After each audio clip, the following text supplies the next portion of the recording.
E assim chegamos na quinta razão, de forma muito poderosa, do porquê nós falamos em outras línguas. E o quinto motivo, a quinta razão, é porque línguas intercede. Uau! E línguas ora pelo desconhecido. É muito parecido, né? Intercessão e orar pelo desconhecido.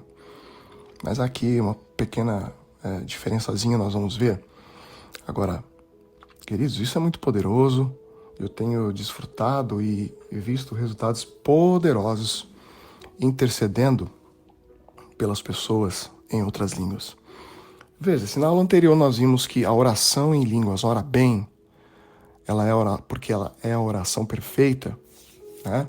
E nós vimos isso em Romanos 8:26, que o apóstolo Paulo vai dizer que o Espírito Santo nos ajuda em nossa fraqueza, porque não sabemos orar como convém, né? Nós às vezes não sabemos se nós pedimos, se nós agradecemos, se nós cantamos, se nós... enfim. Então nós oramos em línguas e a oração perfeita ora de fato. Também de acordo com 1 Coríntios capítulo 14 e o verso 14, né? Então agora veja, se nós temos dificuldade de orar para nós mesmos, muitas vezes, imagina orar por outros. Se torna muito mais complicado, às vezes, de entendermos isso com a nossa mente e a nossa linguagem terrena. Por exemplo, quantas vezes nós não encontramos dificuldade e nós oramos assim, por exemplo: Senhor, transforma fulano. Senhor, tira fulano dessa situação, né? Quantas vezes nós não oramos assim também? Senhor, liberta, cura o ciclano, né? Olha só que interessante. Peterson, mas não devemos desejar, né? Devemos orar, pedir a Deus? Sim, queridos. Tudo isso tem a sua aceitação, né? Nós estamos falando aqui que é errado, mas sempre há um modo mais excelente, né? Sempre há uma limitação nesse tipo de oração, né? São Paulo não teria dito: não sabemos orar como convém, de fato, nem para nós mesmos e nem para o outro. Sempre há uma limitação, porque Jesus não é esse Deus que nós aprendemos na tradição religiosa, que faz o que Ele quer, do jeito que Ele quer, e se nós clamarmos, Deus vai fazer, porque eu estou orando, porque eu estou determinando. Não, queridos, quando se trata do outro, ainda se torna ainda mais difícil, porque tem a vontade do outro, o desejo do outro, e ainda que esse desejo seja ruim para ele mesmo, Jesus não pode fazer nada, porque Jesus não atravessa a vontade de ninguém. Jesus não controla ninguém. Jesus não faz simplesmente porque nós queremos, né? Muitas vezes há muito mais oração egoísta na nossa parte do que aquilo que Jesus realmente deseja fazer. O Espírito conhece os corações, sabe da necessidade e sabe usar até as situações mais difíceis para que com amor possa encontrá-lo e abraçar as pessoas de maneira eficaz, de maneira a surtir os efeitos realmente de transformação, né?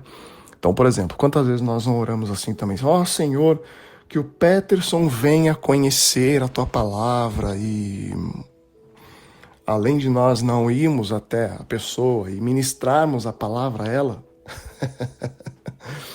para que possa a pessoa conhecer o amor de Jesus, né? E ainda nós acabamos orando nesse sentido, de forma assim tão... que há um desejo genuíno, mas de forma insuficiente, né?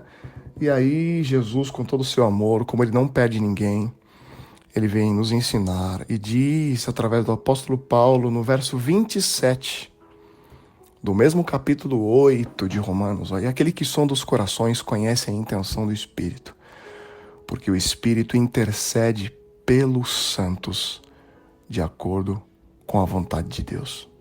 Não é maravilhoso, queridos? Também há uma outra forma, né, do porquê nós oramos em línguas, porque línguas ora pelo desconhecido.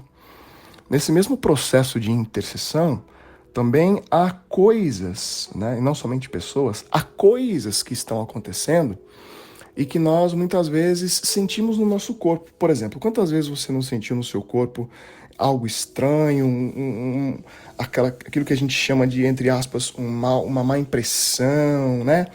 Um mau pressentimento, alguma coisa que possa estar acontecendo com fulano, com ciclano, ou às vezes algo desconhecido, né? Algo acontecendo no trabalho, ou algo desse tipo assim. E a gente não sabe sobre o que é, com quem é, onde é, quando é, né? Mas a gente tem essa impressão.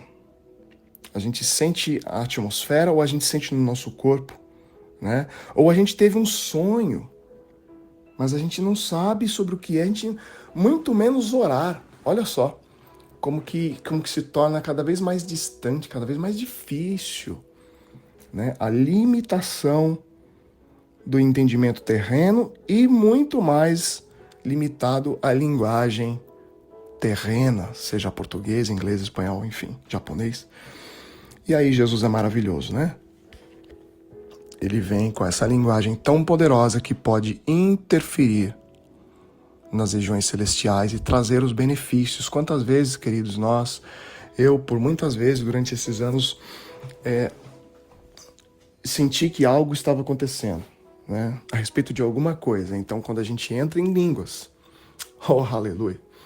Então a gente, dali um tempo, às vezes orando por algumas horas, às vezes orando por algumas semanas, às vezes orando por alguns meses, e de repente a gente tem os resultados, né? A pessoa vem, nos conta o que aconteceu, e a gente tem clareza de que porque a gente estava naquele processo de intercessão, ou orando pelo desconhecido, os resultados surgiram de forma satisfatória. E aí Paulo vai nos ensinar isso em 1 Coríntios capítulo 14, no verso 2, olha, porque o que fala em língua desconhecida não fala aos homens, senão a Deus, porque ninguém o entende. Mas, olha lá, mas em espírito fala mistérios, o que é mistério ainda até que seja revelado. Então vamos orar em línguas, vamos interceder de forma perfeita, vamos orar continuamente pelo desconhecido. Sempre. Quando, Peterson? A todo momento. Todos os dias. Todos os dias os céus têm se movido. Todos os dias têm acontecido coisas poderosas no reino do Espírito. Na verdade, queridos, nós temos aprendido que muito mais real é a dimensão espiritual do que a física. As coisas acontecem no reino espiritual, né? O reino físico é apenas sombra daquilo que de fato é a substância. Oh, aleluia. Então, se você não orava com esse objetivo, passe a orar a partir de hoje, intercedendo e orando pelo desconhecido em outras línguas.